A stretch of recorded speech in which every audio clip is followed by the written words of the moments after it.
السلام علیکم، میرا نام حماد علی ہے۔ آج 5 اپریل ہے اور جمعے کا دن ہے۔ آج کل رات سے اب تک کی جو ڈیولپمنٹ رہی وہ آپ لوگوں سے شیئر کروں گا۔ جو خاص نیوز آج تک آئی ہیں، ابھی تک جو آئی ہیں صبح تک، جمعے کی صبح تک، وہ آپ لوگوں کے سامنے انفولڈ کرتا ہوں۔ سب سے پہلے میں ذکر کروں گا یہاں UK کے اندر ایک اخبار ہے، بڑا انٹرنیشنل ریکگنائز ایک نیوز پیپر ہے، گارڈین جس کا نام ہے۔ اس کے اندر ایک خبر چلی ہے جو پوری دنیا کے میڈیا میں اس ٹائم سرکولیٹ کر رہی ہے، اور وہ نیوز یہ ہے کہ انڈیا کا جو را سیل ہے، جو وزیر اعظم ہاؤس، جو نریندر مودی ہاؤس سے ڈائریکٹ کنٹرول کیا جاتا ہے، وہ پاکستان کے اندر دہشت گردی میں ملوث ہے۔ گارڈین یہ لکھتا ہے کہ را جو ہے وہ پاکستان کے اندر بہت بری طرح پینیٹریٹ کر چکی ہے۔ تقریباً پاکستان کے ہر شہر کے اندر ان کے ہیڈ آفیسز ہیں، ان کے بندے کام کرتے ہیں، اور جب دل چاہتا ہے وہ کسی بھی ٹائم کسی کو مار دیتے ہیں۔ اب تک کچھ 100 افراد انہوں نے بتائے ہیں گارڈین نے کہ را نے پاکستان کے اندر مارے تھے۔ ابھی تھوڑے عرصے پہلے آپ لوگوں کو یاد ہوگا کہ بلوچستان کے اندر کلبھوشن یادو پکڑا گیا تھا، جو را کا ایک کمانڈر تھا، اور اتنے بڑے لیول کی گرفتاری بڑے عرصے بعد، مطلب بڑے پوری دنیا کے اندر کہیں نہیں ہوئی تھی جو پاکستان کے اندر ہوئی تھی۔ تو گارڈین جو ہے وہ اپنی مہر ثبت کر رہا ہے۔ اس کے علاوہ بھی گارڈین یہ بتا رہا ہے کہ جو سکھ کی جو تنظیم ہے، سکھوں کی جو خالصتاً کے نام سے وہ جو اپنا ایک ملک بنانا چاہتے ہیں، سکھوں کا ملک، جو یہ علیحدگی پسند تنظیم ہے، اس کے جو بڑے لیڈران ہیں اس کو بھی، جس طرح کینیڈا کے اندر آپ نے دیکھا تھا 2 جو بڑے لیڈر ہیں ان کو مار دیا گیا تھا سکھوں کے، اس میں بھی را ملوث تھی۔ پلس امریکہ کے اندر ایک جو قتل کرنے جا رہے تھے یہ سکھ لیڈر کا، اس کے اندر بھی را ملوث تھی۔ اب اس کے آگے کیا ان کا طریقہ کار ہوتا ہے، پاکستان کس طرح اس کو ٹیکل کرتا ہے، یہ پاکستانی کی ایجنسیاں جو ہیں وہ انٹرنیشنل لیول پر اس کو اٹھا سکتے ہیں اس بات کو۔ جس طرح اقوام متحدہ کے اندر انڈیا جو ہے وہ پاکستان کو بدنام کرنے کی، ڈیفیم کرنے کی کوئی کوشش، کوئی ایک چیز بھی جانے نہیں دیتا، تو اس طرح پاکستان کو چاہیے کہ اس کو سفارتی لیول پر اٹھائے، اس کو انٹرنیشنل لیول پر اٹھائے، اور جتنا اس سے فائدہ اٹھا سکتا ہے اٹھائے۔ دوسری طرف پاکستان کی جو حالات ہیں، اندر کے اندر جو حالات چل رہے ہیں پاکستان کے اندر، میں آپ کو بتاؤں PTI کی جو تنظیم ہے، عمران خان صاحب جب سے جیل کے اندر ہیں، یہ آپس کے اندر توڑ پھوٹ کا شکار ہے۔ ہر دوسرا اس کے اندر یہ چاہتا ہے کہ میں لیڈر بن جاؤں، میرا نام بڑا ہو جائے، میں ان کا ووکل پرسن بن جاؤں، اور لوگ مجھے جانیں۔ جس طرح آپ دیکھیں 9 مئی کے جو حادثات، جو واقعات ہوئے، جو لوگ کہتے ہیں کہ یہ سانحہ ہے، ہر ایک کا اپنا ایک ویو ہے، میرا پرسیپشن اس کے اندر دوسرا ہے، مگر جس طرح شیر افضل مروت جو ہیں وہ آئے، انہوں نے پارٹی کو اٹھایا، اس طرح 1-2 لیڈروں نے ان کو اٹھایا، مگر اب ہوتا یہ نظر آ رہا ہے کہ ان کو سائڈ کر دیا جا رہا ہے، اور اب جو ہے وہ عمران خان صاحب نے اپنے نئے فوکل پرسن تعینات کیے ہیں، جس کے اندر عمر ایوب ہے، اس کے علاوہ اس کے اندر شبلی فراز ہیں، بیرسٹر گوہر ہیں، انتظار حسین پنجوتا اور سینیٹر علی ظفر بھی شامل ہیں۔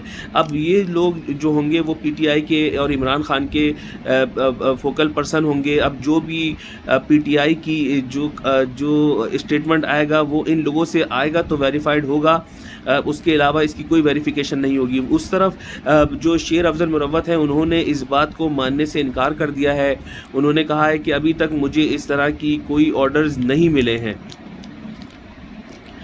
خیبر پختونخوا سے جو خبر آ رہی ہے وہ یہ ہے، بڑی سیریس ہے، کہ حامد میر کے پروگرام میں جو ان کے وفاقی وزیر ہیں امیر مقام صاحب، انہوں نے کل بیان دیا ہے کہ ہم خیبر پختونخوا میں گورنر راج لگا سکتے ہیں، جو ایک PTI کو توڑنے کا سلسلہ تھا۔ پہلے یہ لوگ الیکشن جیتے، اس کو توڑ دیا گیا، اس کے بعد جتنی سیٹیں یہ لوگ جیتے اس کو ختم کر دیا گیا، اس کے بعد خصوصی جو نشستیں ہوتی ہیں وہ PTI سے چھین لی گئیں، بلے کا نشان چھین لیا گیا، یہ سب کچھ ہوا۔ اس سب کے باوجود PTI نے خیبر پختونخوا میں حکومت بنائی، اور اب یہ کہا جا رہا ہے کہ ہم یہاں پر گورنر راج لگا سکتے ہیں۔ ظاہر سی بات ہے یہ امیر مقام ہے، یہ ان کے اپنے الفاظ نہیں ہیں، یہ کہیں سے اور سے ان کے الفاظ آئے ہیں جو لوگ ان کو لے کر آئے ہیں۔ دوسری طرف امیر مقام نے یہ کہا ہے کہ اگر امین علی گنڈاپور جو ہیں اور اسپیکر خیبر پختونخوا اسمبلی جو ہیں وہ اگر بات نہیں مانیں گے اور چیزوں کو لے کر ایسے چلیں گے تو یہ سب کچھ ہوگا۔ بشرا بی بی کے حوالے سے جو نیوز ہے وہ یہ ہے کہ بشرا بی بی کو کا چیک اپ ہوا ہے، پمس میڈیکل ہاسپٹل کے ڈاکٹروں نے ان کا چیک اپ کیا ہے اور انہوں نے ان کو کلیئر قرار دیا ہے، مگر اس سے پہلے جو انہوں نے الزام لگایا تھا کہ مجھے ٹوائلٹ کا جو کیمیکل ہوتا ہے مجھے میرے کھانے میں وہ ڈال کر دیا گیا ہے، جس کی وجہ سے پی ٹی آئی نے بھی کہا، عمران خان صاحب نے بھی کہا کہ ان کو زہر دیا گیا ہے، اور شوکت خانم ہاسپٹل کے اندر جس کی ویریفیکیشن آئی تھی تھوڑے عرصے پہلے مگر کل اس کو ریجیکٹ کر دیا گیا ہے۔ پی ٹی آئی اس پر کیا کہتی ہے اس کو آگے آپ کو بتائیں گے۔ دوسری طرف پرویز الہی کی طبیعت جو ہے وہ کافی ناساز ہے، ان کی 3 سے 4 پسلیوں کے اندر فریکچر ہے، وہ صحیح چل نہیں پا رہے ہیں، ان کے زخم ہوئے ہوئے ہیں، ہارٹ کا پرابلم آ رہا ہے ان کو، اور جو حکومت ہے جو وقت کی حکومت ہے وہ بدلہ لے رہی ہے مریضوں سے بھی۔ جیل کے اندر جو لوگ ہیں وہ بھی، جب مریم نواز صاحبہ جب پہلی دفعہ آئی تھی انہوں نے کہا تھا کہ ہم انتقامی سیاست نہیں کریں گے، انتقامی سیاست آپ لوگ بہت اچھی طرح دیکھ رہے ہیں۔ سینیٹر کے جو مقابلے ہوئے اس میں صنم جاوید کو شکست دلوا دی گئی، یاسمین راشد کو شکست دلوا دی گئی، وہ حربہ یہ لوگ استعمال کر رہے ہیں کہ پی ٹی آئی کو کچل دیا جائے، مگر وہ پی ٹی آئی ہے جو 80% ووٹ لے کر پاور میں آنے والی تھی، جس کو روکا گیا ہے۔ یہ کب تک روک سکتے ہیں یہ آنے والا وقت بتا دے گا، کیونکہ اگر آپ کے پاس پولیٹیکل اسٹیبلٹی نہ ہو ملک کے اندر تو ملک چلنا بہت مشکل ہو جاتا ہے۔ ایون دو کہ آئی ایم ایف جو امریکہ کا پٹو ہے وہ یہ کہہ رہا ہے کہ ہم جو نیکسٹ جو پروگرام ہے اس کے اندر جائیں گے، آپ سے مذاکرات کریں گے، یہ سب کچھ ہوگا، مگر کہاں تک ہوگا یہ ابھی آگر دیکھیں گے۔ شہباز شریف صاحب نے فرمایا ہے کہ ججوں کے حوالے سے جو 6 ججوں کا لیٹر آیا ہے اس کو ہم سیریس لے رہے ہیں، ہم اس کی انکوائری کروائیں گے، دودھ کا دودھ پانی کا پانی کروا دیں گے، مگر ہم جلدی اس کا رزلٹ نکالیں گے۔ جس طرح وہ تصدق حسین جیلانی کو لے کر آئے اور انہوں نے ایک دن بعد ریزائن کر دیا کہ میں اس کو کمیشن کو نہیں چلا سکتا۔ انہوں نے کل مہر بخاری کے پروگرام میں کہا ہے کہ میرے اوپر کوئی پریشر نہیں تھا۔ چیف جسٹس پاکستان قاضی فائز عیسی صاحب جو فرما رہے ہیں کہ یہ سوشل میڈیا کی گند تھی اور سوشل میڈیا کے اوپر شریف لوگوں کو رہنے نہیں دیا جاتا، تو میرا نہیں خیال کہ سوشل میڈیا نے ایسا کچھ کیا ہے۔ دیکھیں ہر دنیا کے اندر ہر جگہ سوشل میڈیا چل رہا ہے، اب بہت سارا ہمارے یہاں پرابلم ہے سوشل میڈیا کے اندر، مگر اس طرح نہیں کہ آپ یہ فرما رہے ہیں سارا کا سارا بلیم آپ اٹھا کر سوشل میڈیا کو دے دیں۔ یہی سوشل میڈیا تھا جس سے قاضی فائز عیسی صاحب فائدہ اٹھاتے رہے ہیں، اسد طور کو کے گھر جا کر ان سے ملاقات کرتے رہے ہیں، ان کو اسٹیٹمنٹ دیتے رہے ہیں، یوٹیوبر کو انٹرویو دیتے رہے ہیں، اور اب وہ آ کر جب ان کے اوپر الٹ پڑ گیا ہے تو وہ اب سوشل میڈیا کو بلیم کر رہے ہیں۔ اچھا جی، سب سے پہلے میں آپ کو کراچی کے حالات بتاؤں۔ اب کراچی کے جو حالات ہیں، دیکھیں ہم لوگ دور سے تجزیہ کرتے ہیں، کراچی کی نیوز دیتے ہیں، مگر جب آپ کراچی کے اندر رہتے ہیں، جب آپ کو پتہ چلتا ہے کہ یہاں پہ کیا حالات ہیں۔ میں پورے کراچی کے اندر 2 دن پورے کراچی کے اندر گھوما ہوں، اس کے بعد میں آپ لوگوں سے یہ بات حلفاً کہہ سکتا ہوں کہ کراچی کے اندر اس ٹائم کوئی حکومت نہیں ہے، کوئی لا انفورسمنٹ آپ کو نظر نہیں آتی ہے۔ آپ 4K چورنگی جو ہے جو کراچی کا ایک کونا ہے سرجانی سے آگے، اور اس کے بعد آپ صدر سے ہوتے ہوئے کماڑی تک چلے جائیں، آپ کو رینجرز کی، آپ کو پولیس کی کوئی گاڑی نظر نہیں آئے گی، آپ کو کوئی رینجرز اہلکار نظر نہیں آئے گا، آپ کو کوئی ٹریفک پولیس والا نظر نہیں آئے گا۔ ہر روڈ کے ہر کونے کے اوپر آپ کو ایکسیڈنٹ ہوتے نظر آئیں گے، لوگ زمینوں پہ پڑے ہوئے بائکوں سے ٹکر کھائے ہوئے نظر آئیں گے۔ یہ بہت تھوڑے سے عرصے کے اندر آپ دیکھیں کہ 50 لوگوں کو چھینا جھپٹی کے نام پر کراچی کے اندر قتل کر دیا گیا ہے۔ کل ہوا یہ ہے کہ معمار کے اندر 2 بندوں کو مارا گیا ہے، اس سے ایک دن پہلے گلشن معمار کے اندر ایک بندے کو چھینا جھپٹی پہ مارا گیا ہے۔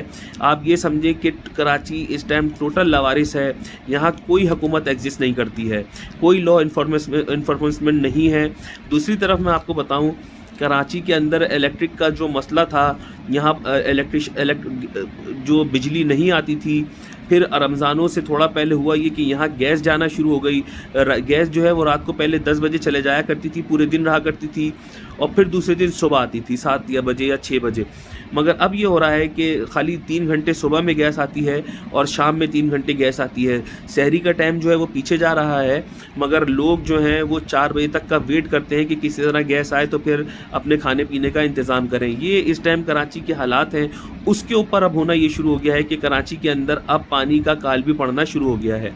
گلشن اقبال, گلستان جوہر, اس طرح کے بڑے علاقے جو ہیں وہاں پر پانی نہیں آ رہا ہے. لوگ ٹینکر خریدنے پر مجبور ہو چکے ہیں. یہ وہ کراچی ہے جو پاکستان کا 70% ٹیکس پے کرتا ہے, جس کے اوپر آپ کا یہ پورے ملک کا, آپ کی آرمی کا, آپ کی نیوی کا, آپ کی ایئر فورس کا, سب کا بجٹ یہاں سے پے کیا جاتا ہے. اور یہاں پر حال یہ ہے کہ یہاں نہ گیس ہے, نہ بجلی ہے, نہ پانی ہے.